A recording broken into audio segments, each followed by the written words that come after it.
the process of the arrival of those winds in the thick of the storm being later and later. In anticipation of that, it does still appear that the earliest time of arrival of tropical storm force winds could be tomorrow evening, right around sunset, perhaps a little bit later before the heavier winds arrive overnight early Thursday morning and carry through Thursday into potentially the early afternoon hours as Milton makes its way into the Atlantic and off the Florida coast. Still, we mentioned the southerly shift, potentially pulling some of the heavier, severe rain bands a little bit further south. We still anticipate getting rain that could result in some flooding concerns in the area across Duval County, but the surge is going to be still a huge impact. It's driven by wind. We are still anticipating tropical storm force winds to strong tropical force winds sustained at the coast, at the ocean front, and in the riverfront areas. That is going to drive water into the coast, into the river, resulting in surge along the beaches of 3 to 5 feet. That's going to be reaching the edge of the dunes here at times of high tide, and there's going to be waves on top of that splashing over. So the beaches are going to be a very dangerous place come Thursday night or early Thursday through Thursday morning. In the St. Johns River, the surge is also going to be fairly considerable. 2 to 4 feet of inundation will be possible. We already have elevated tides there, and they have been elevated for the last 4 days. 2 to 4 feet of inundation is going to be the higher end of that, will be on the banks that face north. So areas like Southampton, portions of maybe Pottsburg Creek, Little Pottsburg Creek, that can get wind funneling more water into those areas. Portions of the intercoastal waterway toward JTB, where we start to see some constriction in the intercoastal towards St. Johns County. Those can be areas where those higher end 4-foot potential inundation values may be seen come Thursday with that high tide during the afternoon. And it's worth mentioning that successive high tides, especially in the river, will see elevated tides even after Thursday evening, and maybe carrying through into Friday as well. And one more mention about the tidal flood in the river is that the rainfall, even though it's lessening over us, there's still considerable amount of rain forecast across central Florida. And the St. Johns River drains northward through Jacksonville. That's going to prolong tidal flooding through the weekend into next week, when we expect higher astronomical tides, which is a yearly occurrence here at this time in October. So those will combine to continue to exacerbate the issues on the river through next week. As far as considerations for tonight into tomorrow, the preparations should be done by tonight at the latest early tomorrow morning, with the storm being a little bit later, and then going into hunker down phase with these winds starting to arrive and getting pretty strong towards tomorrow night and through Thursday. Thank you. That's all. Okay. Questions for me or for any of our experts back here? Mayor, at 12:05 today, you alluded to the possibility of opening some more shelters, presumably for evacuees from other municipalities. Where does that stand at this time? Well, again, we will have to make that decision when we see, we're not even opening the current shelters that we have until 8 o'clock tomorrow morning. So we're going to see how those are utilized, and we're ready to activate 5 additional shelters if we need that. But right now, we're sort of in a wait-and-see situation on whether we're going to have to open more shelters. And we haven't had a chance to check out the Tiger dams, but are they already being set up as we speak, or when will that happen? Well, I had initially thought they were set up earlier today, but I saw some pictures this afternoon that made it look like that they were out. Have they been so placed the beaches now? are being delivered and they're setting them up, but there's other locations downtown San Marco area that are already set up. I believe 2 of them are already set up. Yeah, I think there's 2. I think there's one at the beaches that is already set up because I saw some pictures of it. Regarding construction with Four Seasons, are those cranes coming down? Are they remaining in place? What's the game plan with that? I don't know. I know they go through a process of securing those things. Whether they're actually taking them down, I don't know. I'll see if I can find out for you. Mayor, St. Johns County did order some evacuations, mandatory evacuation from some zones. What's the difference between Duval County, no evacuations, just the south? St. Johns County did order some mandatory evacuations. Well, they're a little further south, but all I can really say about that is every county has to make the decisions that they think are best for their citizens. And from what we could see here, for our effects in Duval County, we didn't believe that mandatory evacuations were warranted. regarding the Tiger dams again, I know you said the state is providing them. Is there a cost to this? Is this free or taxpayer? Yes. Well, this is all part of what we'll hopefully be reimbursed for once everything is finished. That's one of the things that we do constantly through these storms is we keep a tab of every single thing that we've had to activate, all the preparation, all the equipment we've had to use, all the crews we have to use, and at the end, that all gets tabulated, and if it meets a certain threshold, which I can only imagine that it most certainly will in this storm, then we will be reimbursed for all those things. Gotcha. Anybody else? All right. Thank you, folks. Have a wonderful evening. Please be safe, and we'll see you back here at 12:05. All right, that was the latest update out of Jacksonville, Florida, as those officials there are preparing for the impact of Hurricane Milton. We are going to step away now for a 2-minute break, but on the other side, we'll be talking to WTVT reporter Lloyd Sowers. He's going to be giving us the latest update again as those conditions and as they are preparing there in Tampa for the impact of the storm. Stay with us here on Live Now.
Welcome into Live Now from Fox. I'm your host, Christina Evans. We are continuing to follow the path here of Hurricane Milton. As we know, it has strengthened into a Category 5 storm. I want to now show you just a look here at our XRAD radar here in studio so you can see an idea of where this storm is headed. And as you're looking there on your screen, you see that Tampa is in that cone of interest for potential impact from that storm. So to get an update live there on the ground, I now want to bring in Fox 13's Lloyd Sowers to give us the latest update of what those conditions are looking like and how folks are preparing ahead of the storm. Lloyd, thanks so much for being here with us.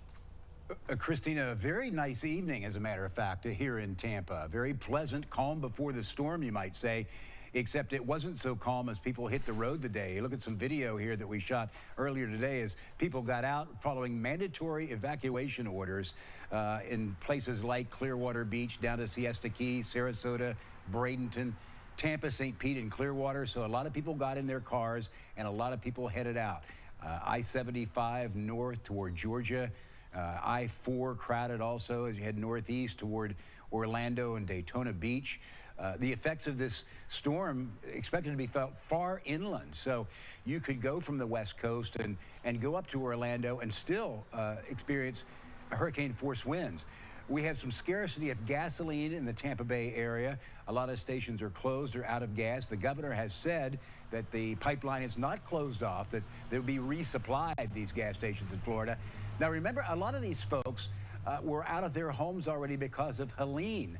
They had their furniture, their appliances, their ruined carpet out by the curb to be picked up. Some of that stuff isn't picked up and could go flying with this new storm when Milton hits.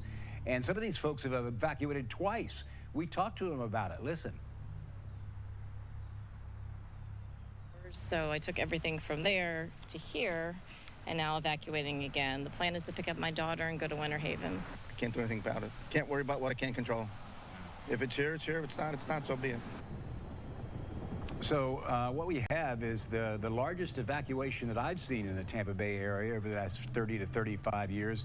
And that is also being echoed up and down the West Coast, particularly down to our south, as a recent track from the National Hurricane Center slightly bumped that storm path to the south, which makes it a little bit more of a problem for the Sarasota, Bradenton areas.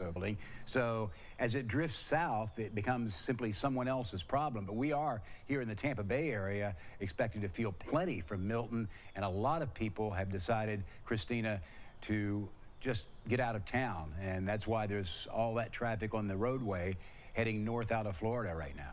And Lloyd, right before we let you go, I have to ask you, you said that this is one of the biggest evacuation efforts that you've seen in the last 30 years. Can you sort of speak to what's really hitting home about the message as this storm is that quickly approaching the Florida Peninsula? Well, I think there's a couple of things. First of all, being on the heels of Helene. Helene was quite a memorable storm around here. We hadn't had that kind of storm surge that we saw with Helene, 7, 8 feet in some places. Thousands of homes impacted, belongings ruined, lives turned upside down, homes uninhabitable because of Helene just now. And then you have this other monster storm, Milton, now being forecast when some people don't even have a decent roof over their heads. And some people will say, look, I've had enough, Helene was enough, no more for me. They're saying, get out. I'm going to get out. That's what a lot of people have done. Some have it. Some will always stay. The authorities have said, look, if you choose to stay, that's your own choice, but we can't come back in and get you once this storm hits. So you're on your own. And that is that's the ramification of telling folks that, hey, I'm not going anywhere. I'm going to stay. I'm going to ride it out. You may be on your own. Certainly a very serious storm that's now heading towards Florida. Thank you so much. Again, Fox 13 Tampa's Lloyd Sowers giving us the latest update there on the ground. We appreciate your time. You're welcome. All right, again, here on Live Now from Fox, we're continuing with our coverage of everything that's happening with Hurricane Milton, now a Category 5 storm that is barreling towards Florida, scaring a lot of folks. But officials, again, are saying at this time, you need to evacuate if you are in one of those zones. Before we head to break, I do want to show you once again a look here at our XRAD system. As you can see, the cone of interest does have several of those Florida counties that are inside of it as they're bracing for the potential impact of the storm. And as we just talked to Fox 13 there on the ground, you can see things are still looking calm at this time, even though there is some rain there in the area. But a lot of these cities along the coast, including Tampa, Sarasota, Cape Coral, Fort Myers, all places that are bracing for the worst impact of this storm. And later in the show, we will be able to talk to the Fort Myers mayor to get an update on how they are preparing for things there in Southwest Florida as well. Let's step away for our final 2-minute break of the hour. And on the other side, our coverage of Hurricane Milton continues.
Welcome into Live Now from Fox. I'm your host, Christina Evans. Again, we've been very closely tracking the path of Hurricane Milton as it is now closing in on the state of Florida. I do want to show you a few live looks that we now have as well. This is a live look from the Florida DOT cam that shows where those cars are now evacuating the state of Florida. Several of those evacuation orders are in place for several counties around the state as, again, folks are getting ready for the impacts of this storm.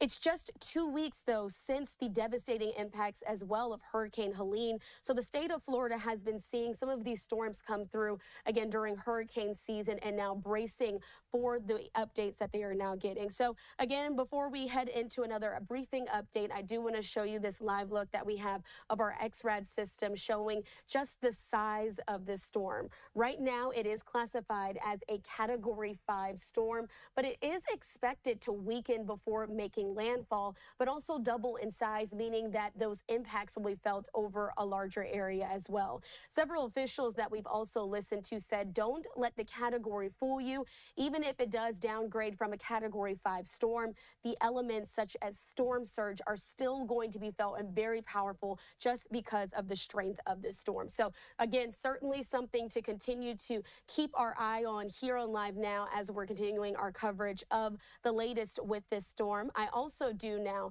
want to get into an update that we heard earlier today from President Biden as he was speaking on some of the impacts, again, ahead of the landfall of Hurricane Milton. Let's listen in on Live Now. Thanks for your patience. As you know, I put out a statement this morning. I'm canceling my trip to Germany and to Africa. We're going to try to work those out later, but I just don't think I can be out of the country at this time, number one. And number two, we're going to stay focused on what's ahead of us right now. I've been briefed by the senior leaders of this administration and who are driving up preparedness for Hurricane Milton, which could be one of the worst storms in 100 years to hit Florida, and continued efforts on Hurricane Helene. I've directed this team to do everything it can to save lives in our communities, help our communities before, during, and after these extreme weather events, and that's being done. That's being done. I've spoken to all the political leaders in the region, some of them more than once, and I've told them anything they ask for, they can get. We've given, and we've gotten an overwhelming response, positive response from everyone from the governors of Florida up to North Carolina. And mayors, leaders, local have expressed their sincere gratitude for the work of FEMA and for the work of my entire administration. Now, I've also surged thousands of federal personnel on the ground across the Southeast already and deliver every available resource as fast as possible. And my priority is to increase the size and presence of our effort. And as we prepare for another catastrophic storm about to make landfall, you know, I've been in constant contact with our director of the National Weather Service, Ken Graham, who's kept me informed the last several days what to anticipate. You never know until it happens, but he's very, very engaged. He made clear to me just how dangerous this storm is, indicating that winds had reached up to 180 miles an hour. 180, that's not guaranteed it's going to hit the shore at 180 miles, but they've reached up to 180 miles an hour. And a possible storm surge as it hits the coast of Florida of 15 feet, which can be devastating. The current path of the storm is expected to Tampa Bay area and cut directly across the state, east to west, all the way across the state, with the potential for this storm to both enter Florida as a hurricane and leave Florida as a hurricane on the Atlantic coast. This could be the worst storm to hit Florida in over a century. And God willing, it won't be, but that's what it's looking like right now. Immediately approved the pre-landfall emergency declarations in Florida. This is the second one in a week, the second time in a week, and there have been two before that, by the way. I sent FEMA Administrator Criswell down to Florida yesterday to work intensively with the state and local partners as we prepare to deploy more resources. She can continue that work between Florida and North Carolina in the coming days. I'm calling on the airlines and other companies to provide as much service as possible to accommodate evacuations and not to engage in price gouging, to just do it on the level. And last night I spoke again with the governor of Florida, DeSantis, and Tampa Mayor Castro, Castor, and I made it clear to them they should reach out, including to me directly, with everything else they may need as they see this storm hits. I gave them my personal number to contact me here in the White House. Most importantly, I've urged everyone currently located in Hurricane Milton's path to listen to local officials and follow safety instructions. You all have been reporting on the highways, shoulders being opened, everybody's heading out. And if you're under evacuation orders, you should evacuate now. You should have already evacuated. It's a matter of life and death, and that's not hyperbole. It's a matter of life and death. So let me add that FEMA has provided 300 ambulances to move people who can't move themselves out of healthcare facilities. And while we prepare for Hurricane Milton, we're still surging resources in North Carolina, Georgia, South Carolina, Florida, Tennessee to respond to Hurricane Helene. And it's real. The impact is still there. And we're going to leave, we're not going to leave until the job is done. It's going to take time, and before it's all over, it's going to take tens of billions of dollars to get it done.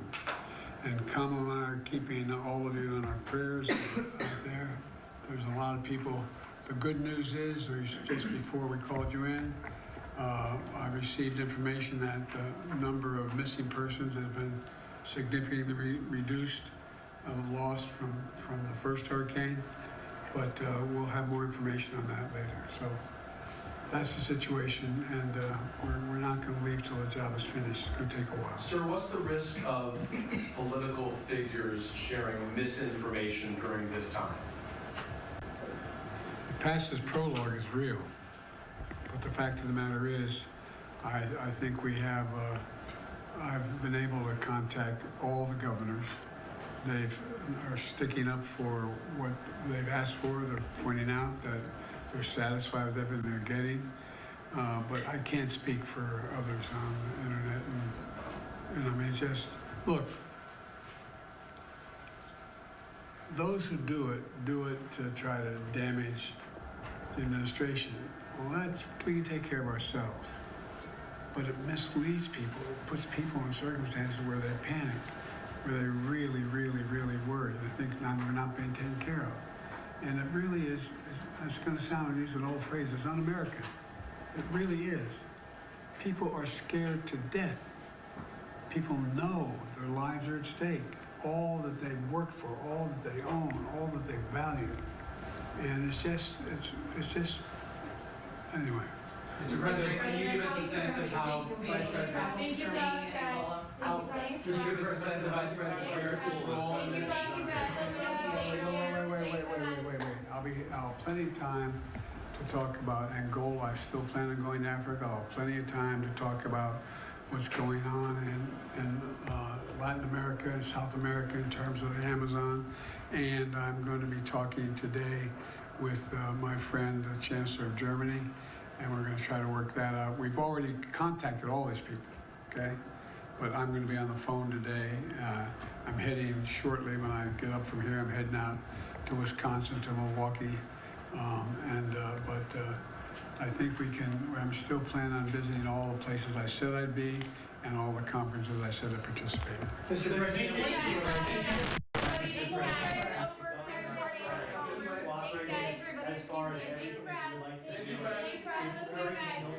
the governor of Florida has been cooperative. He said he's gotten all that he needs. I talked to him again yesterday, and I said, no, you're doing a great job. It's all being done well. We thank you for it.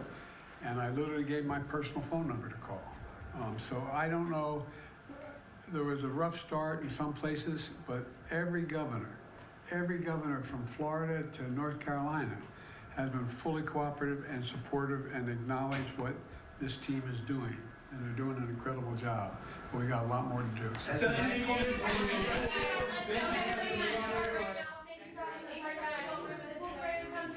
Thank you. President. Thank you, guys. Thank you so much. Thank you, guys. Thank you, press. Let's go. Thank you, press. All right, those were the remarks there of President Biden as he spoke on the potential impact that is heading towards the state of Florida, all due to this Category 5 storm, Hurricane Milton. We are going to step away now for a 2-minute break, but on the other side, again, our coverage of the potential path and destruction that Hurricane Milton could bring to the state of Florida continues right here on Live Now.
Welcome into Live Now from Fox. I'm your host, Christina Evans. Again, we're keeping up with our coverage here of the very latest as Hurricane Milton is a Category 5 and is now barreling towards the state of Florida. Let's now listen in to our partners there in Orlando as they are getting the very latest updates as they are preparing for the impact of this storm.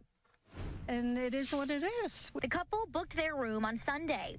And we've had friends that are looking now, and they can't find any.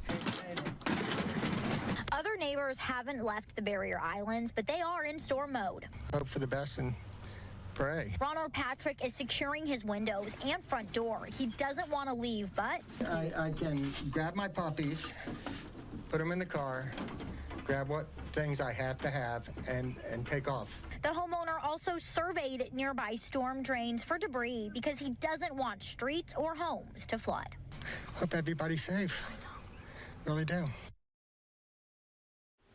The city of Melbourne has declared a local state of emergency, and that goes into effect tomorrow at 6 a.m. The executive order activates emergency plans and operations to expedite recovery efforts after the storm. Now, we've got a live look at Port Canaveral now. You're watching Fox 35 News as we prepare for Hurricane Milton. We'll be right back. Be sure to stick with us. Gray skies.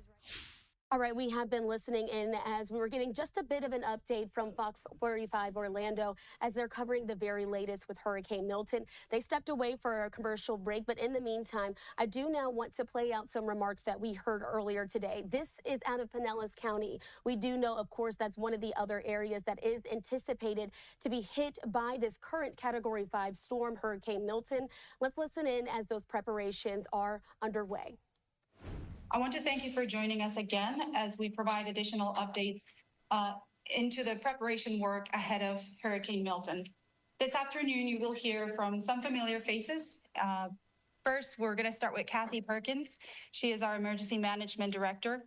Then you're going to hear from Deputy Utilities Director Noralvis Hancock, and you will also hear from Sheriff Bob Gualtieri. I would like to acknowledge our superintendent of schools who's joining us here today, Kevin Hendrick. We're going to go ahead and turn it over to Kathy now. Good afternoon. So I can't stress enough that this is not an if event. It's a when event. And we are into the final hours. So some of us may have had it in the back of our minds that it's going to turn, it's going to miss us. We're going to get hit, whether it's a direct hit or it moves slightly. There's just no ifs or buts about it. We're going to get hit and it's going to be hard. We expect to begin experiencing tropical storm winds around 3 p.m. tomorrow afternoon. And we've seen this kind of get pushed back from advisory to advisory, but I want everybody to keep an eye on this. The National Hurricane Center said that as this storm continues to go through eye wall replacements, we can expect that the wind fields can expand out. So if it expands out a lot, that could be maybe it arrives sooner. So we want to keep a very close eye on this. It's going to be rough after that time and into Thursday morning. If you live in evacuation zones A, B, or C, or you live in a mobile home anywhere within our community, you should either be at the place where you're going to shelter or making your final plans to get there. The mandatory evacuation orders remain in effect. A couple of days ago, we were talking about predictions of 8 to 12 feet. And yesterday, the National Hurricane Center upped it to 10 to 15 feet of storm surge, which is unimaginable for our coastal communities. And this is not survivable. I just want to tell you, if you think you're going to be able to stay out there and protect your property, it's not going to happen. If you saw the footage of what happened in Lee County for Hurricane Ian, we are talking about buildings in the immediate coastal area potentially getting washed off of their foundations. Just look at this graphic that's up here. This shows you what 10 to 15 feet of storm surge can do. Now, the further inland we get, we're not going to see as high a levels, but there are still going to be serious impacts. So again, if you live in that zone B and you live in that zone C, you did not get these impacts for Helene. You will get them for this storm. This is not slow, nice, rapid. It's not like you're going out and swimming in the ocean. This is the ocean coming into your living rooms. This is fast rising water with a lot of pressure behind it. So don't think that you're going to be able to ride that out. Don't think you're going to be able to protect your building. It's going to be pushing against the walls of your structure for hours and hours. And this is why we need you to go. Another way that this storm is different than Helene is the wind. So we did not see any hurricane force winds during Helene. If you remember, it was over 100 miles offshore. What we had was the storm surge as it swept past us, but we did not experience the winds. This is going to be much stronger across our entire community. So I really want to appeal to those of you that live in mobile homes. They are not safe for these type of winds. We are also looking at potentially having tornadoes. We also have saturated grounds, which means trees are going to come down. And I don't want somebody to be in a mobile home when a tree crashes through their roof or a tornado comes into their neighborhood because they are not going to be able to hide within a mobile home. I want to ensure that you move to a safe structure outside of the evacuation zones. We are also looking at increased rainfall. So now we're talking about 5 to 12 inches expected across our community, with isolated amounts up to 18 inches.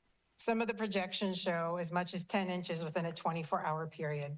So we can anticipate that we are going to have not only this catastrophic storm surge flooding, but we are going to experience flooding in many different areas of our communities.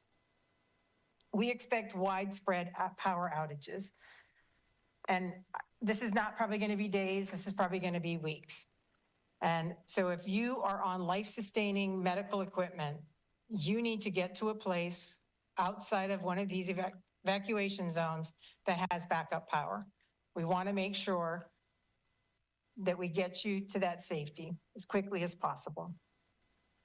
We expect that there could be loss of potable water services And the Utilities Department will discuss more about the efforts that we're doing to protect our water systems across. All right, we've just been listening in as Pinellas County officials are providing an update ahead of Hurricane Milton. Again, we now know it is a Category 5 storm that is now headed towards the west side of Florida. So we are going to step away now for a 2-minute break. But on the other side of that break, we're going to be talking to the mayor of Fort Myers, Florida, one of those areas that could potentially be impacted by this storm. Stay right here with us on Live Now from Fox.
Welcome into Live Now from Fox. I'm your host, Christina Evans. Again, we are continuing our coverage here of the Category 5 storm, Hurricane Milton. I do want to show you a tweet that we have received there from the National Hurricane Center talking about the max sustained winds now reaching 165 miles per hour. This is what puts it into that Category 5 storm category there. So, of course, we're keeping a close eye and continuing to watch as those updates continue to roll in.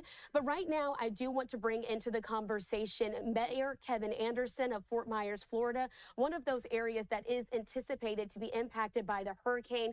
Thanks so much for joining us here, Mayor Anderson. Thank you for your time. We know that, again, the city of Fort Myers is preparing for the second time in 2 weeks the impact of a hurricane. Yes, we are, and that's coming off the tail end of Ian. A lot of us just finally got recovered from Ian 2 years ago. It's a tough transition, Mayor Anderson. So I first have to now ask you, what is the city now doing to prepare ahead of the storm? Well, the city itself has taken all the necessary precautions. We've made sure our storm drainage system's clear. We've picked up all the debris. We've opened up the garages. The county has opened up shelters.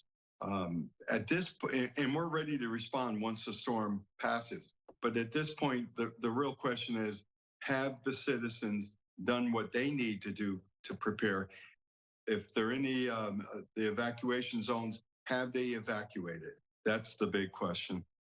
How is the state doing amid, and we heard that there was some traffic to the south there in Naples as folks were trying to evacuate the city. Have things started to clear up there as folks are getting away from the initial impact of this storm, Hurricane Milton? So I know there's a lot of traffic heading south toward the Alligator Alley to go over to Fort Lauderdale and Miami area. There's traffic heading north. The state has opened up the the shoulders, the left shoulders as an additional lane, as well as suspending the tolls on the toll roads. That will be helpful for folks to be able to evacuate. Again, Southwest Florida has seen hurricanes before. 2 weeks ago, Hurricane Helene came in. How are recovery efforts there as well? We know that Fort Myers Beach was impacted more so, but the city of Fort Myers, what was the damage that was done there? And are things back to normal in a sense ahead of this storm? We had some flooding in the downtown area, some of the businesses, and in a few homes along the river. We were just getting back, and here we are getting ready again. I will have to say that our downtown businesses, I've never seen them board up and sandbag like they have today, which shows that they're taking this storm very seriously. And so again, as the folks of Southwest Florida are bracing for impact, you say you've never seen businesses board up and prepare like this. Hurricane Ian is something that I'm sure still lingers in the minds of folks there in Southwest Florida. How is it that folks are now preparing for this storm in comparison? Are they thinking that the impact will be just as great as Ian? I think a lot of people are really taking this storm seriously, and they're realizing that when it comes to flooding, that this storm could be worse than Ian. And when you're now looking ahead at the recovery efforts, we know the city has done a lot over the years to make sure folks are back on their feet. What does the 24 hours after the storm pass look like there in Southwest Florida? Well, as I mentioned, our crews they're ready to go. As soon as the storm passes and it's safe, we'll start off first with our public works people. They will hit the streets and start clearing the roads to make sure that our police, our fire, and EMS will have access to respond to people's calls. And when it comes to those police responses, are you all working in conjunction with some of the other agencies in the state? Earlier in the show, we did have on Lee County Sheriff Carmine Marcino as well, talking about potential efforts as folks who could get stuck in the path of the storm and maybe need to be rescued. What does that response look like from a city and a county from a county view? When a disaster like this occurs, boundaries mean nothing. What is priority is responding to people's needs, to those in need. We all come together. It doesn't matter what side of the line you work on. When it comes to helping people, emergency management, it's one team, one effort. All right, we appreciate your time. Mayor Kevin Anderson, the mayor of Fort Myers City there in Florida. Thank you so much. We hope that you all will stay safe during this storm. We hope to check in as well as the storm blows through and to check on you all after it's over. Thank you, Christina. All right, again, we've been keeping up our coverage here on Live Now from Fox, looking in as several spaces throughout the state are preparing for the impact of Hurricane Milton. I do want to pull up one more time here on your screen a look at our XRAD. As you can see, that cone of interest is there, positioned towards Southwest Florida for those places, including Tampa, Sarasota, and Fort Myers down to the south. We will continue to keep you updated here as it is a Category 5 hurricane. At this point, it is expected to downgrade before eventually making landfall either sometime late Wednesday night on the East Coast, early Thursday morning. Stay with us. We are going to step away for a 2-minute break, but on the other side, our coverage of Hurricane Milton continues.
Welcome into Live Now from Fox. I'm your host, Christina Evans. Again, we're continuing our coverage as Hurricane Milton, the Category 5 storm, is barreling towards the state. I do want to bring up this tweet as well, just so you can get a better idea of what the storm surge is looking like. This is the forecast there on your screen now. And in certain areas, again, upwards of 10 to 15 feet there near the Tampa Bay area. Certainly a scary thought for all of our friends and folks there in Florida now preparing for this storm. I do now want to continue with that update that we were getting out of Pinellas County as well in Central Florida as they're preparing for the impact of this hurricane. Let's listen in here on Live Now. Share with you as we anticipate impacts from Hurricane Milton. Pinellas County utilities will restrict potable water service on the barrier island starting tomorrow at 10 a.m. This is from Sankey South to Fort DeSoto. The following areas will be impacted: Bel Air Beach, Bel Air Shore, Indian Rocks Beach, Indian Shores, Reddington Shores, Reddington Beach, Madeira Beach, John Pass, Treasure Island, Paso Grill, San Pete Beach, South Pasadena, Tierra Verde, and Fort DeSoto. Customers will experience very low pressure after this time, that is tomorrow at 10 a.m. While your drinking water will still be safe to consume, we encourage residents in mandatory evacuation zones along the coast to leave now. Potable water service is being limited to protect critical infrastructure and alleviate strains on our water and wastewater systems. Our substations are still undergoing repairs caused by the damage of Hurricane Helene. While our crews accomplished a lot of making repairs, it has only been a couple of weeks since that storm, and there's still much work to be done. These restrictions will affect water service to fire lines, which means fire rescue crews will not have quick access to pressurized water from fire hydrants in the event of an emergency. Again, we are urging you for your safety to please leave. This is the time to do so. The county has emergency shelters available for you and your loved ones to have a safe place to ride out the storm. In addition, today we decided that our South Cross Bayou Advanced Water Reclamation Facility staff located in St. Petersburg will need to evacuate ahead of the storm due to anticipating flooding. Pinellas County Utilities has issued notifications asking all our customers to consider reducing their water use and their sewer use as well. You can help by reducing non-essential water use, like running dishwasher, washing machines, sprinklers, and reducing toilet flushing. We need your help to reduce pressure to our already strained water and wastewater systems. Another important note for our customers: Pinellas County Utilities wants to work with customers who have been financially impacted by Hurricane Helene and will be impacted by Hurricane Milton. Customers' account holders will be soon notified through email or text message about financial assistance available for them for their utility bills. A few of our efforts to assist customers during these difficult times include suspending all late fees and delinquent account deactivations through January 1st, 2025. We have also created a registry documenting hurricane-related impacts affecting customers' account holders to easily track repairs on their water, sewer, or reclaimed water systems. The account owner must call Pinellas County Utilities, 2 requests being added to the registry. That is at 727-464-4000. There is not rush. We want you to focus on your safety for right now. But know that there are options available to assist you when you are ready. We will be waiving reconnection fees for potable and reclaimed water services where applicable, and providing assistance for those with plumbing leaks and swimming pools damage due to saltwater intrusion. You can visit pinellas.gov/utilities for more information. Lastly, our routine biannual water system maintenance event will be extended to Monday, October 14th through Friday, October 18th. Due to the storm, our utility regularly switches from chloramines to chlorine disinfection as part of our normal water system maintenance program. This temporary change in treatments is designed to maintain water quality and prevent future issues. While you may experience slight discoloration or change in smell, this is intentional and your water is safe to consume. Thank you. Thank you, Nori. We're going to go ahead and turn it over to Sheriff Gualtieri now. So based on the best information that we have, the critical period that we're going to be operating under for the storm's impact is tomorrow afternoon through Thursday. So again, if people haven't left, we strongly suggest that they do leave. Again, over 500,000 people in Pinellas County are affected by this mandatory evacuation order. I want to thank especially the residents of the Barrier Islands, everything from Clearwater down through Tierra Verde, because so far, when that order was issued yesterday, so many of you have listened to us. There are still some people out there, but I can tell you that the businesses are not open, and most residents have already left the Barrier Islands. We closed down last night, as we had talked about, access to the Barrier Islands for everybody except for residents and business owners at 7 o'clock. And the activity at the checkpoints has been extremely light, which means people are listening, people are already gone. But just remember, tonight at 7 o'clock is that it will no longer be available to residents, business owners, employees, or anybody to go out to the beach communities. And that, again, is all the way from Clearwater Beach down to the Pinellas Bayway. So if you have anything you need to do, get it done in the next couple hours.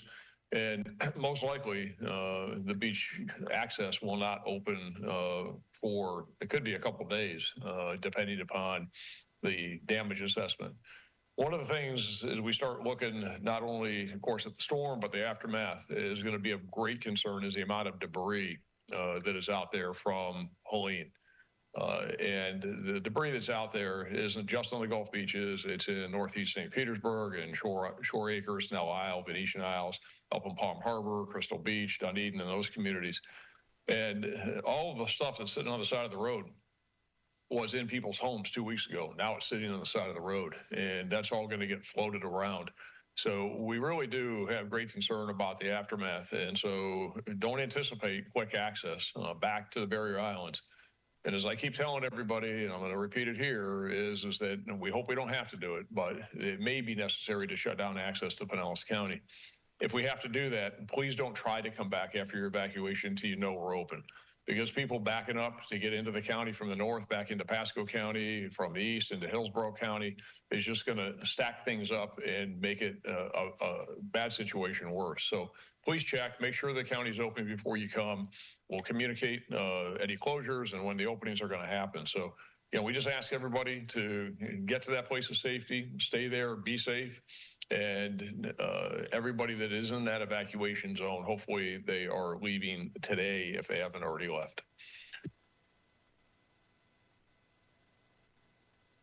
Thank you, Sheriff. We're going to go ahead and open it up for questions from media in the room, and then we will go to questions from media joining us via Zoom. If you are joining us via Zoom, please raise your hand if you have a question. We will unmute you, and you can ask your question at that time. Do we have any questions from media in the room? Yes, Chenely. What condition would it take for complete shutdown of Pinellas County? Well, when you see the power poles are down, we have about 750 traffic light controlled intersections in the county. So expect the power is going to go out. That means none of the traffic signals are going to be working. So you have major intersections, and we can name them. Gulf to Bay and 19, Tyrone Boulevard and 22nd Avenue, US 19 and Tarpon Avenue. You can go to Gandy Boulevard and Forestry. So when you have all those traffic signals that are going to be out, you got power poles laying in the middle of the road. You got power lines laying in the middle of the road. You got light posts laying in the middle of the road. You've got debris every place. And it is a situation where it is just dangerous, and the roads are inaccessible until we get the cut teams out there and we start moving trees and we move all the debris and we move stuff out of the way and we get the intersections where they're controlled.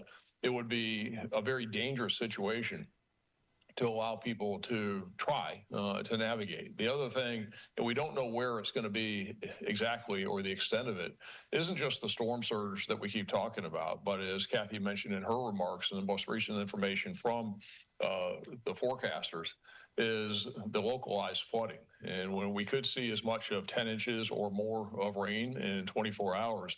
So it isn't just the surge. You could have flooded out streets and intersections because of local flooding, and all the stormwater sewers are going to be backed up. So put all that together is the county would not be navigable. So it would require all that. I don't want to do it. I have no desire to do it. And what I want to have is people be able to get back to their homes and their businesses as quickly as possible, and have a lot of empathy and sympathy and complete understanding why people want to get there. But we also have to make sure that it's safe. We don't want to make that bad situation worse and have people in harm's way or in peril. So it would take factors along those lines cumulatively for us to make that decision. But if we have to, we will, and we'll get it back open as quick as we can. Any other questions in the room? Are there survey trailers coming to Dallas County for residents?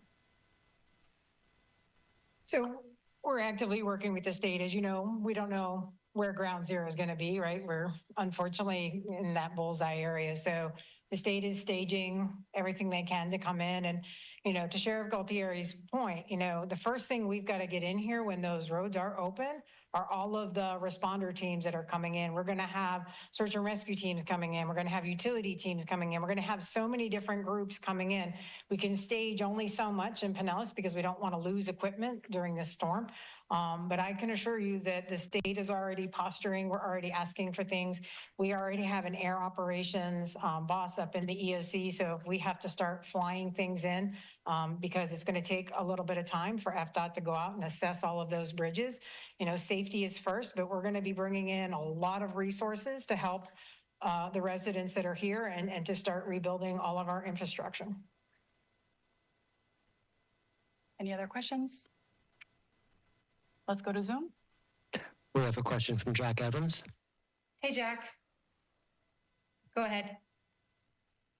Hey, are you guys able to hear me? Yes. Quick question for Sheriff Galtieri. What is the plan at this point for the jail, which I believe is in Zone B? Are you all evacuating or not? Either way, could you explain the rationale on that decision? And if you are not evacuating, can you give us a rough estimate of how many inmates and staff would be there during the storm? Well, the average daily population in the jail right now is about 3,100 inmates and staff out there now. We're going to an all hands on deck staffing model. It's probably another 800 people that will be out there. The evacuation plan for the jail is a vertical evacuation plan. So we move everybody up.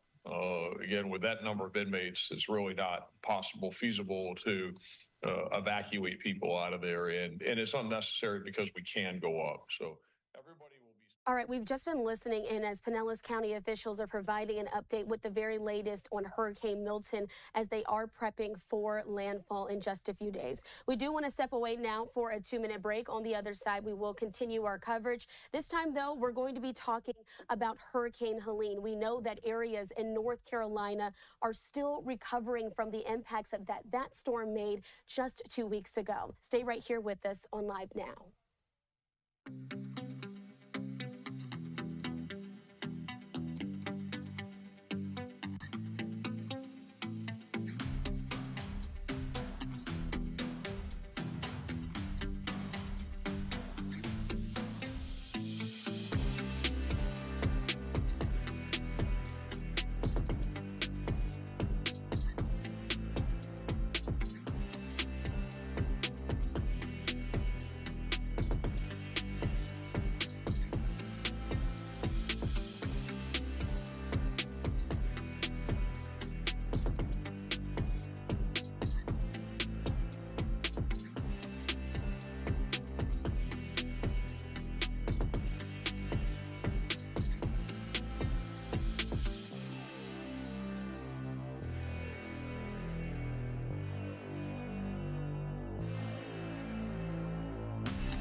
Welcome into Live Now from Fox. I'm your host, Christina Evans. Again, we've been tracking today the potential path of Hurricane Milton, which is now a Category 5 storm. I do want to show you here on our XRAD system just a look at what that storm is looking like as it quickly approaches the western coast of Florida. So we will continue with our coverage there in Florida and looking out at the potential impact of Hurricane Milton shortly. But in the meantime, we do know that, of course, Hurricane Helene, which hit just about 12 days ago, caused severe damage to several places there in the southeast, including North Carolina. I now want to bring in Fox News' Oliviana Calmes now to just give us an update there in the state on what the very latest is. Oliviana, thank you so much for joining us here on Live Now. What are those recovery efforts now looking like at this time?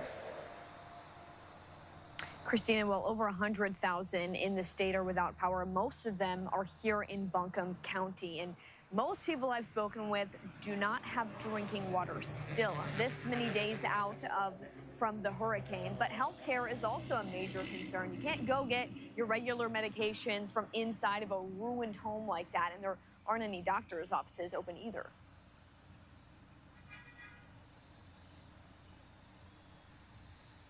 Registered nurse Wendy McNulty Clements tells me she helped start a medical hub in Swannanoa after Hurricane Helene. We know we're going to get assistance, but it was something that we needed to do right away. One of the doctors she's working with showed me the bus they've been treating patients in.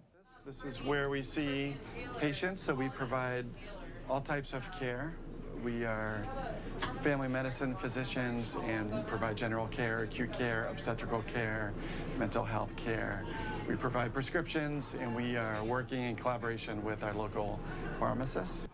As of right now, he says this is the only primary care place in the city that's open, and the groups who set it up expect it'll stay around for some time. We're going to see a second wave of waterborne illnesses, so a lot of GI dehydration. They're going to the respiratory, with the mud and the dirt being kicked up. We're going to see a lot of issues with respiratory. The community has been offering food and clothing at locations around the city. That's a big help for those who still don't have power or water a week and a half after Helene. Power crews have been lining the streets around this area, and we don't have a date on when power is going to be restored, but search and rescue operations are still underway in this area, even 11 days out. I'll send it back to you.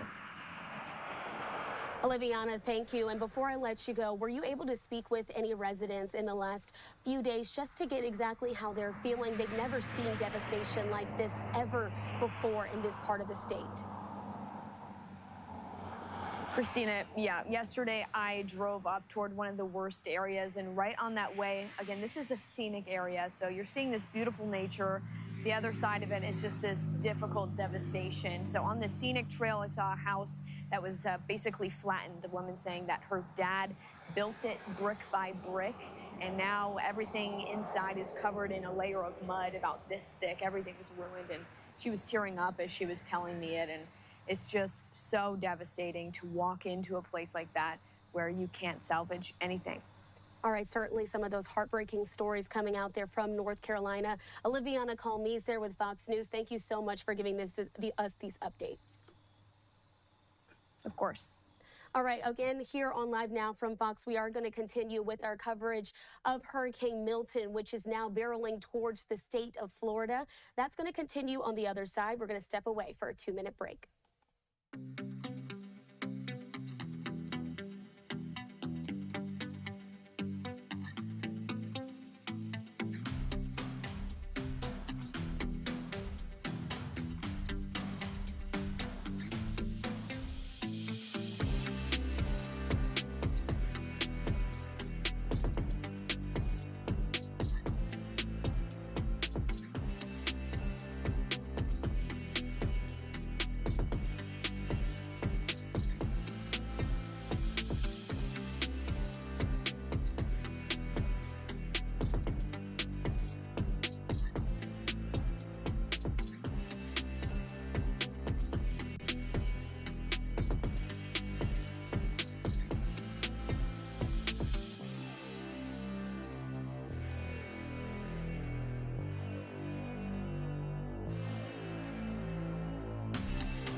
Welcome into Live Now from Fox. I'm your host, Christina Evans. Again, we've been continuing now with those updates that we're getting from several Florida officials as Hurricane Milton is on its way. It is now a Category 5 storm headed towards the Florida Peninsula. We were able to get an update earlier today from St. Petersburg, Florida. Let's listen in to what those officials had to say.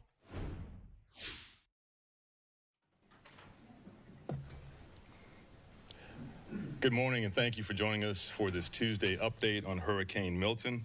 I'm Ken Welch, Mayor of the City of St. Petersburg. I'm happy to be joined by Representative Kathy Castor, also our Chair of the City Council, Deborah Fick-Sanders, and our Emergency Management Manager, Amber Bolding. And we have our St. Pete team here as well. There hasn't been much change in the latest Milton updates. Milton continues to rapidly intensify and is on track to make landfall on Florida's west coast. I'll reemphasize in the strongest terms possible. This is an incredibly powerful storm, and we all need to take it seriously. There will be extremely high winds with this storm. We're expecting winds of over 100 miles per hour, winds we did not receive with Hurricane Helene. We're also expecting to receive between 10 to 15 feet of storm surge. That is an unprecedented level of storm surge and is twice the level of Hurricane Helene's surge. There are mandatory evacuations in place in zones A, B, and C and all mobile homes. There's currently a pet-friendly shelter in place at Gibbs High School with plenty of capacity. There are resources to help you get to a shelter if you need transportation. There are free evacuation shuttles that you can call to transport you to those shelters. Please call 800-729-3413 from 7 a.m. to 7 p.m. for evacuation assistance.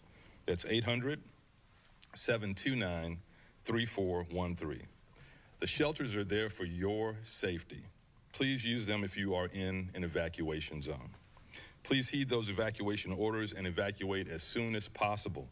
The time to evacuate is shortening. Now, we have identified another issue related to the rapid strengthening of this hurricane that I want you all to be aware of, and that is the cranes that are operating in our city. Due to Hurricane Milton's rapid intensification and potential wind speeds, there is a risk related to some of the construction cranes that are operating in our city. Due to tower crane height and design, there are 4 construction sites in the downtown St. Petersburg area and Gateway that are susceptible to the anticipated high winds forecast for the approaching hurricane. This means residents near those 4 construction sites are at risk. All right, we've just been listening into the brief update that we're getting there. The very top of those comments there out of St.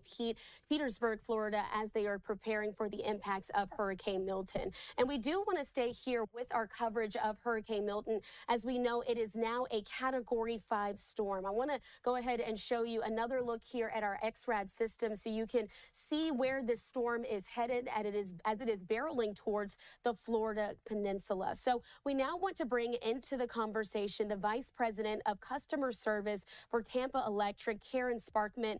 Karen is there to give us an update. Thank you so much for joining us here on Live Now. I have to ask you, what are these preparations now looking like ahead of Hurricane Milton? We know that you all are just coming off the effects as well of Hurricane Helene.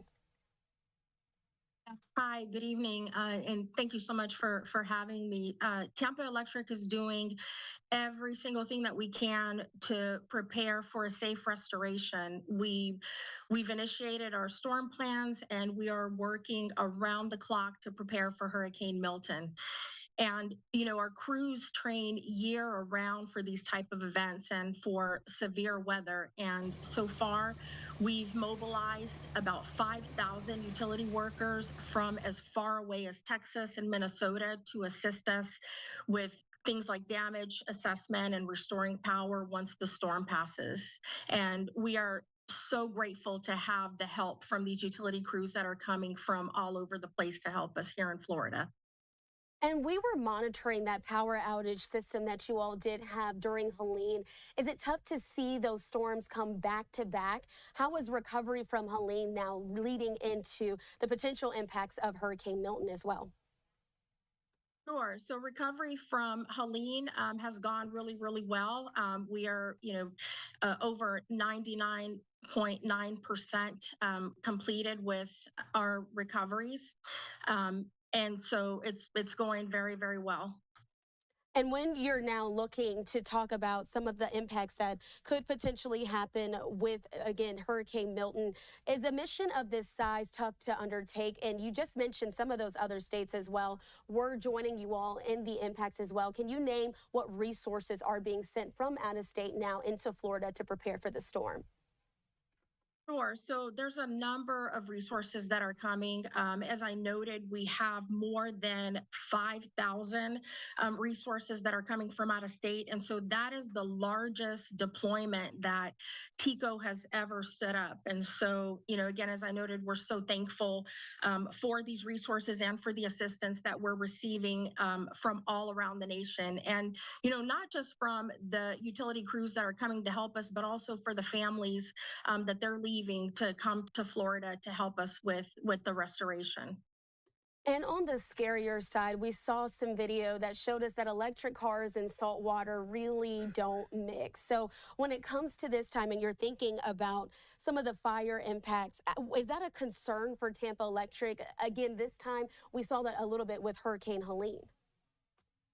Yes, so it's not a concern, and we do have some talking points on our website for customers that have questions around, how to navigate around their electric vehicles and what to do, when their electric vehicles come in contact with salt water. And so we do encourage our customers to visit our website so that they can get those tips on how to manage their electric vehicles during these storm situations. And lastly, Karen, before I let you go, I have to ask you, last time, again, Hurricane Helene left power outages.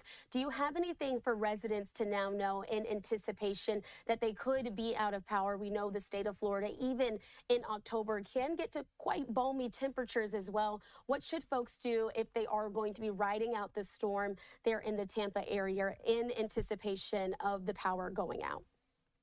Sure. So, we are urging our customers to put safety first. Safety first. We're urging our customers to prepare. This is the time right now to prepare while they still have time, especially if they're riding out the storm here in Tampa. Make sure that they have enough food and enough water to cover their families for a few days minimum. And most importantly, they should pay special attention to the mandates, their local mandates that are coming from the local officials that talk to the evacuation zones and, every single thing that the customers should be doing to stay safe as the storm comes through and then after the storm. And so safety first is the message that we're urging our customers to pay special attention to. Karen Sparkman, the Vice President of Customer Service with Tampa Electric. Thank you so much for joining us here on Live Now from Fox. We hope that you and your family are staying safe and that you will be able to continue to help those residents there in Florida as they're preparing for the impact of Hurricane Milton. Thank you so much for having me. Absolutely. So again, here on Live Now from Fox, we are going to continue with our coverage of Hurricane Milton. As we know, it is a Category 5 storm. Let's pull up our XRAD system once more so you can again see where this storm is headed towards Florida. Now, it is important to note that several meteorologists in the National Hurricane Center are saying that this storm is expected to downgrade before it makes landfall. But again, the effects of this storm is still expected to be large as well. So we were getting an update again from St. Petersburg, Florida officials just moments ago. So let's listen back in here on Live Now to some of those comments that officials are making there.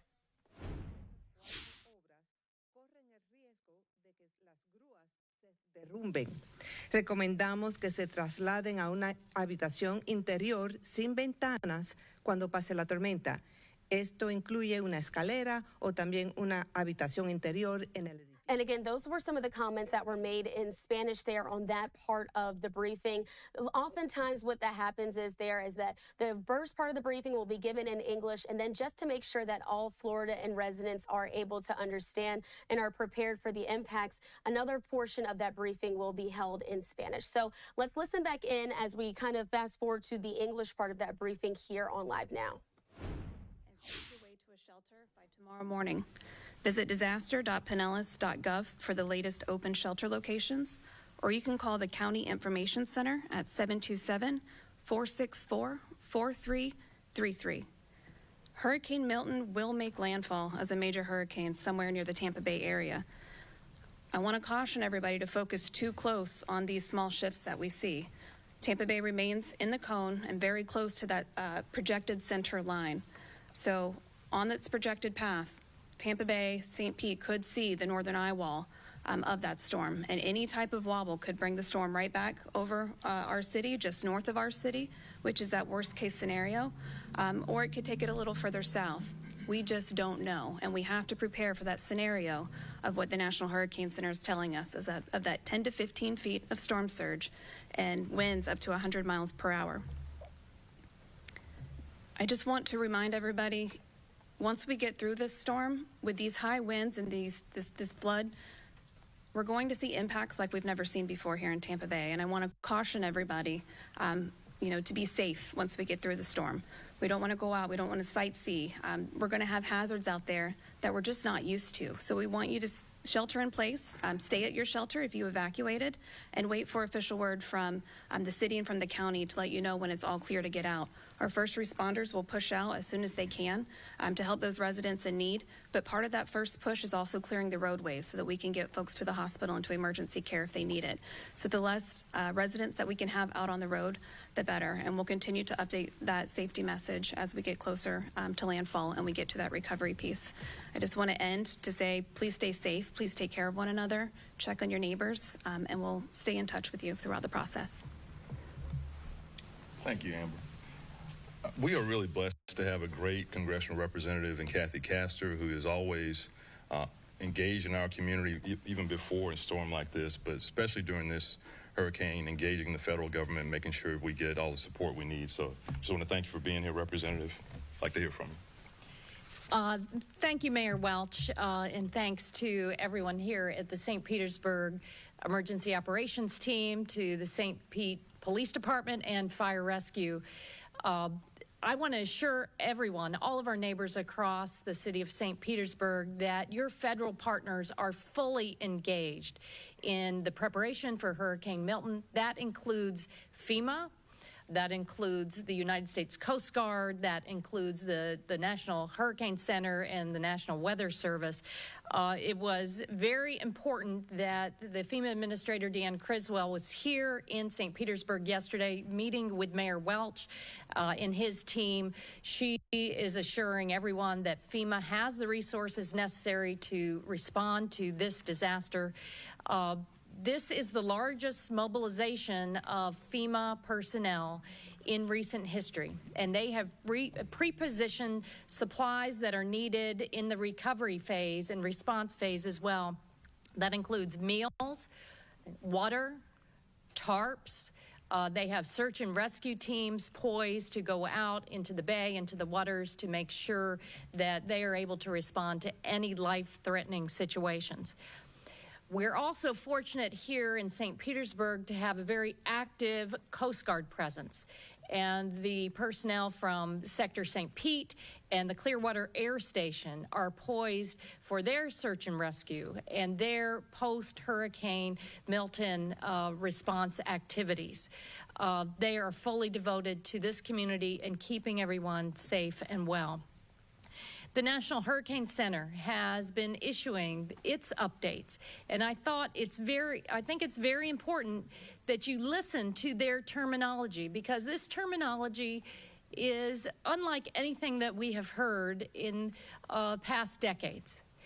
I don't remember any time, there's not been any time when a community was socked with a double whammy like we are about to experience, to have a devastating storm surge from Hurricane Helene, followed by the triple threat that Hurricane Milton poses to us. The National Hurricane Center is talking about that. Hurricane Helene was a devastating surge with little rain and not a lot of high winds. But this is the triple threat that we have feared for decades and decades, because it involves storm surge, it involves flash flooding, and it involves high winds. The National Hurricane Center emphasizes that Milton is expected to grow as it approaches the west coast of Florida. It will approach as an extremely dangerous hurricane with a large destructive storm surge that they call life-threatening. So follow all of the local authorities. Listen to what the City of St. Petersburg and Mayor Welch are advising about getting out of your evacuation zones. The National Hurricane Center is advising that these will be devastating hurricane force winds. They advise to protect life and property now. You have a rapidly closing window to secure your life and your valuables. They are predicting heavy rainfall, flash urban flooding that will all combine to increase the overall threat. And Mayor, I have to say I'm a little bit concerned because I've heard from some people this morning that they think it will be okay if they're on a second story of a building. They think, well, after the storm surge of Helene, if you were in an evacuation zone, but you were able to get up on the second and third story, you're going to be safe. I think that that is a colossal, life-threatening error. Do not put your life at risk, because the National Hurricane Center also advises that after this catastrophe, large portions of the Tampa Bay area are going to be uninhabitable. You're not going to have power. You may not have other essentials. The time is now for you to evacuate.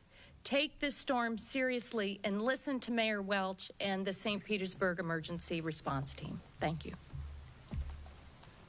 Thank you for your leadership and partnership, Congresswoman. Okay, we'll now take any questions.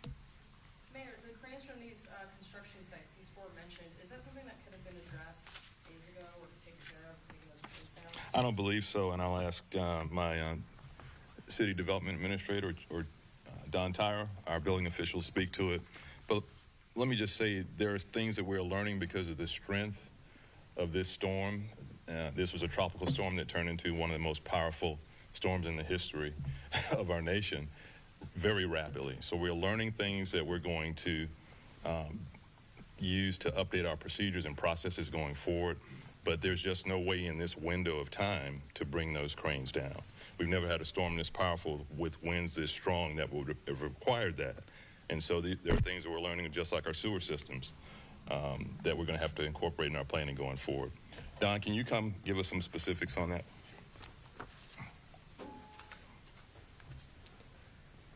Good afternoon. Can you repeat the question? Sure. The cranes at these construction sites, that could be a risk to the buildings around them. Is that something that could have been taken down? All right, Andrew Kraft here now in the anchor chair. You've been listening to so many of these local and state Florida officials there all across the Sunshine State. That one there was in St. Petersburg. And like I said, we're going to be continuing to show you these updates and these press conferences when we get them in as we continue to track Hurricane Milton. Milton re-strengthened into a Category 5 storm. You might have woken up to the news that Milton had weakened back down to a Category 4, but no, Milton is now again a Category 5 storm. Our X-Rad weather system showing Milton's track right now. We just got this in from the National Hurricane Center moments ago, and they say this: Milton is located 440 miles southwest of Tampa, Florida right now, with maximum sustained winds of 165 miles per hour and minimum central pressure of 902 millibars.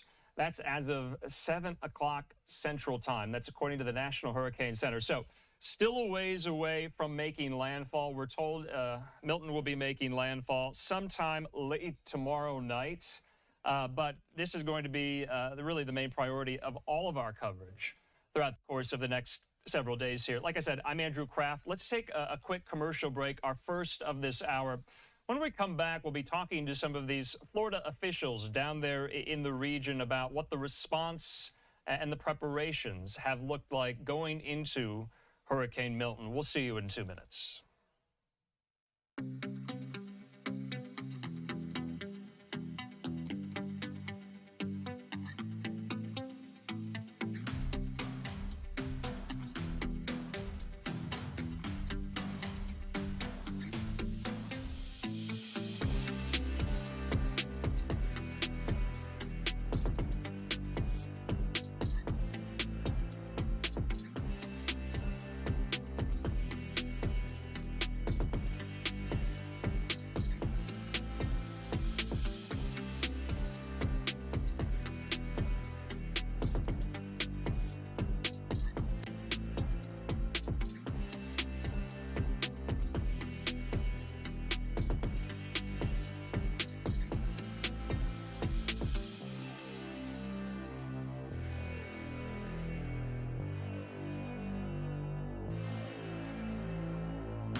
And welcome back here to Live Now from Fox. I'm Andrew Kraft. Thanks for being with us in our continuing coverage of Hurricane Milton. We just brought you the latest update from the National Hurricane Center. Right now, Milton, 440 miles off the coast of Tampa right now. Maximum sustained winds are at 165 miles per hour. What we want to do right now is bring into the conversation one of these officials who is down on the ground there. Of course, that's Florida Republican member of Congress, our friend here, Carlos Jimenez.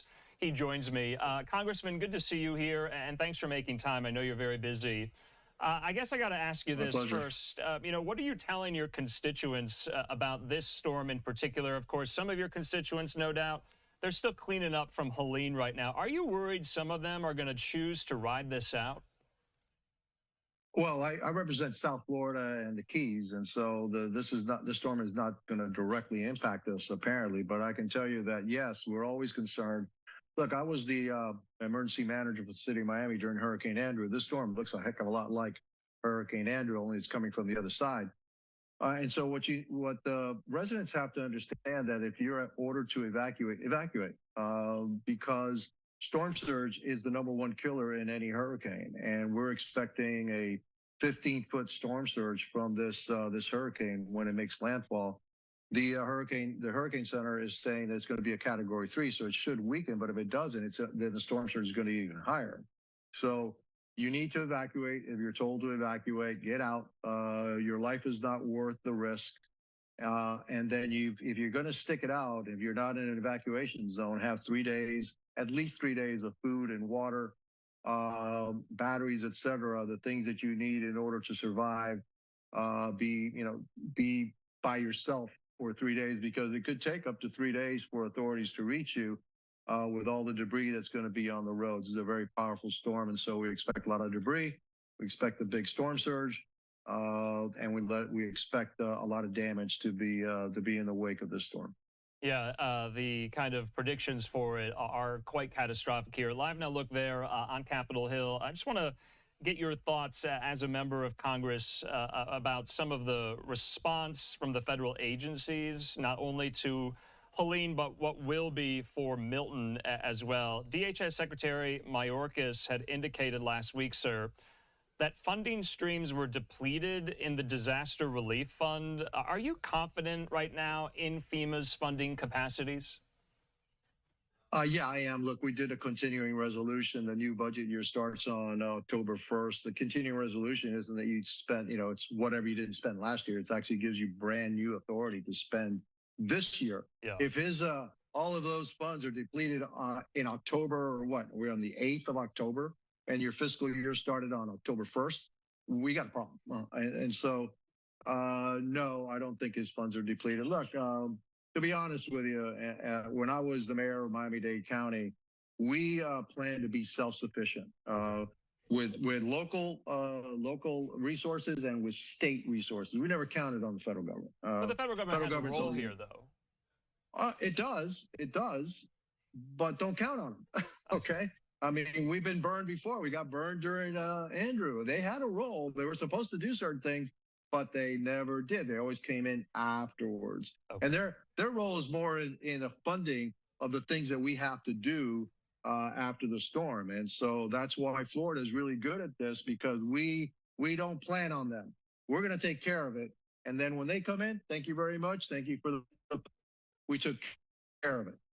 That's that's the way we handle the things here in the state of Florida, because we know what the federal government can do. They promise a lot, but we also know what they can do and what they don't do. They do give you funding and help you recover at the end, after the storm, after we've taken care of the issues. Right. And of course, the continuing resolution to fund the government partially till December 20th.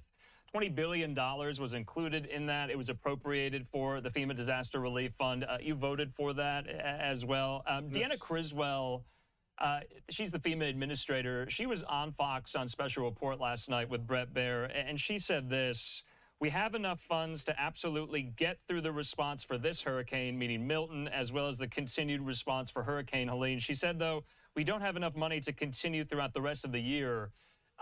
So is the funding there or not? It seems like the goalposts are shifting.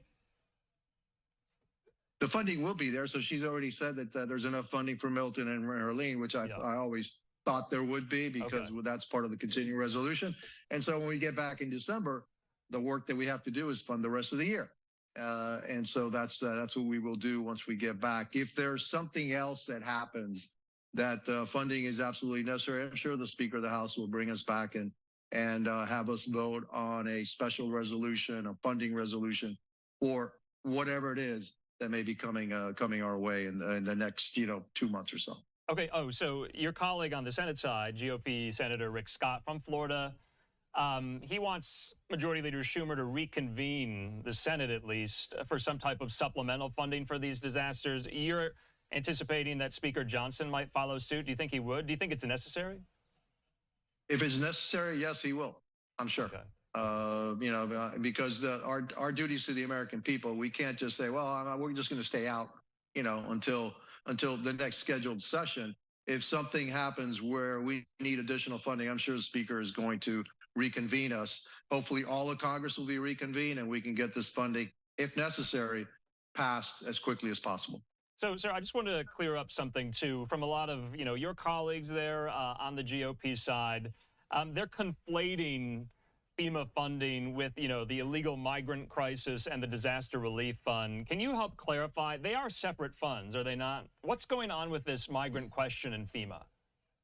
Yeah, but the thing with the migrants is that you're spending billions of dollars on migrants that could be used for helping Americans, right? And just because they just happen to be on different pots, it's all the same money, right? It goes to a same agency. Like when I was mayor of Miami-Dade County, if I had to take care of an issue, an emergency, et cetera, I wouldn't say, well, gee, I didn't budget for this. No, there's got to be other pots of money. You go ahead and take that.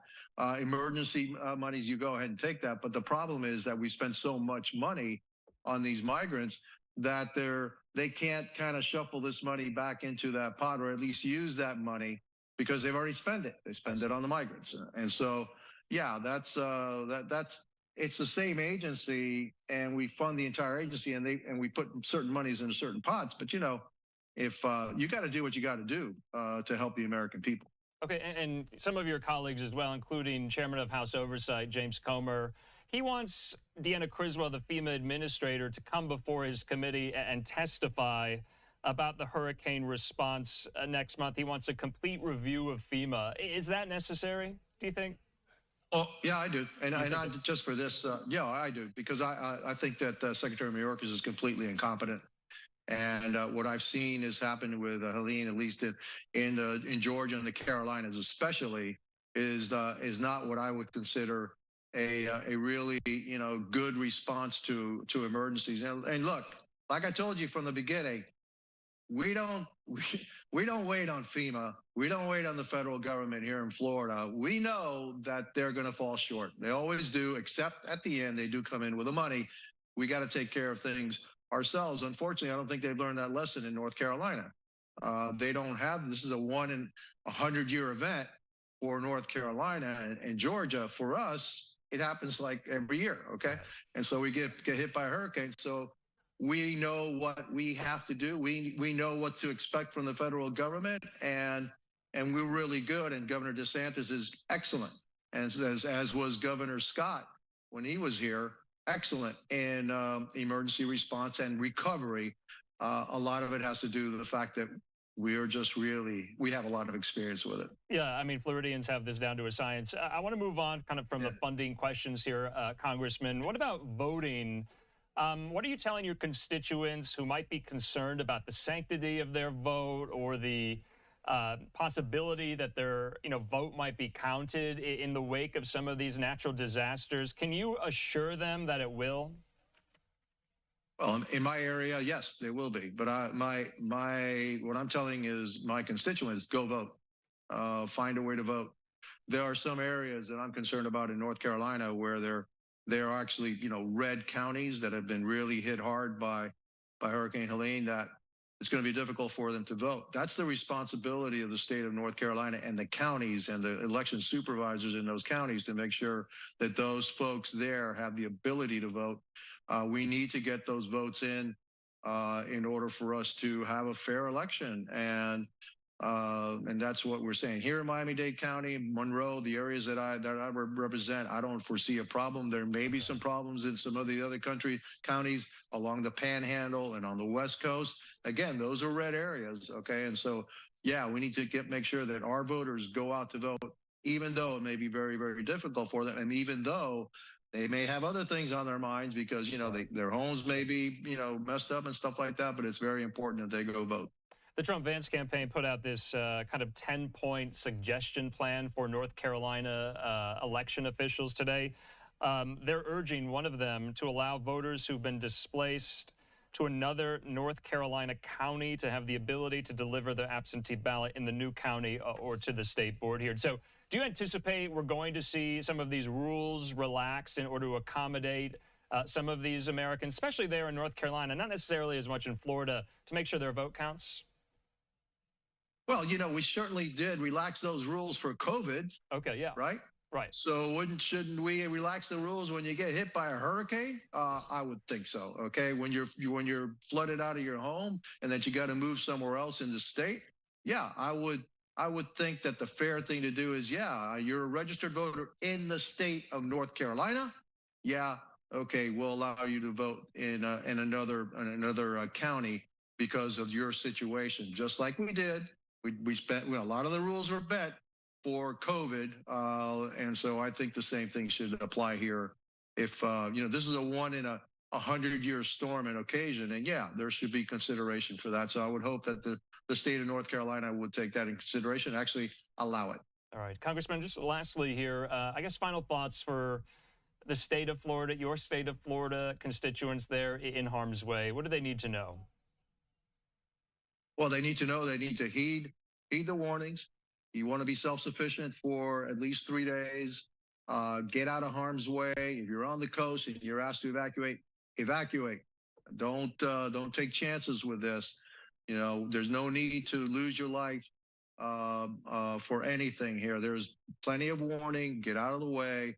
Get to safe shelter. Or move with a friend or family that's not in harm's way. But if you're asked to evacuate, evacuate. And if you're going to stick it out, in your own home, apartment, etc., make sure you have 3 days of food and water, batteries, all that you need. And if you have medicines that need refrigeration, take that into consideration too, and account for that. Again, you live in a state that knows what it's doing, has a great governor, great response, and so I'm confident that that will be okay. There'll be loss of life. This is almost inevitable in these storms, but hopefully that loss of life will be as little as possible. All right, Congressman Carlos Jimenez from Florida there. Thanks so much for your time. We'll talk soon. It's my pleasure. My pleasure. All right, in the meantime here, let's take a quick commercial break. We're fastly approaching the bottom of the hour. When we come back, we're going out to Fox 13 Tampa. We also have Fox 35 Orlando as well. They're tracking all of Milton's movements as right now he is at Category 5 strength. To what the congressman just said, this is a once-in-a-century level storm here. We'll have more on it in 2 minutes.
And welcome back here to Live Now from Fox. I'm Andrew Kraft. We're almost at the bottom of this hour right now, still tracking Hurricane Milton's movements. We have what we call our XRAD weather system here, and I just want to read the latest update from our Fox weather team. This is their advisory as of about 30 minutes ago. They say this: Hurricane Milton is a monster Category 5 storm and is now on a collision course with Florida, with devastating impacts expected. It is not forecast to hit Florida as a Category 5 hurricane. It will weaken into either a Category 3 or 4 hurricane by landfall, but its category will not matter, according to our Fox weather team. They say we should not downplay the weakening because as the storm weakens, its wind field will expand, causing more widespread damaging winds. The impacts won't dramatically lessen as the storm begins to weaken. So that is a feature of this storm. Each and every hurricane that we cover here on Live Now, that I've covered in the past, they all have their own characteristics and hallmarks here. This seems to be one of them. You know, no matter what Milton makes landfall as, however strong, that is somewhat immaterial as to the devastating impacts it's going to bring. So now we know landfall is expected along Florida's Gulf Coast, somewhere between Tampa Bay and Fort Myers. This is a change from previous forecasts since the storm slowed down earlier today and is staying farther south than earlier predicted. So it does seem to be wobbling somewhat south here. Now, Milton has not hit land, of course. It's already setting records. It ties for the highest winds on record in a Gulf of Mexico hurricane, and it ties for third highest measured in the entire Atlantic basin. And the hurricane hunters measured the 5th lowest pressure within a hurricane on record in the Atlantic, making Milton one of the strongest hurricanes in history. Now, remember, the lower the pressure, the stronger the storm here. We're all kind of getting up to speed about how these hurricanes function and how they work here. Now, life-threatening weather will blast Florida when Milton hits. The forecast calls for up to 15 feet of unsurvivable storm surge inundation from Tampa Bay to Englewood, Florida. The storm's exact track will determine which areas see the worst conditions, heaviest rain north of the storm center, the worst storm surge flooding south of the center. Damaging winds will lead to widespread power outages, and heavy rain will trigger flash floodings across the peninsula. And the storm will track right across Florida and move back out over the Atlantic on Thursday, producing life-threatening storm surge for Florida's east coast. So I just want to put this up as well from some of these meteorologists we're tracking here and following. So it seems like almost the entire perimeter of the peninsula of Florida, almost, not the entire thing, of course, almost the entire perimeter there, is at threat of some type of storm surge. That is why this is so significant.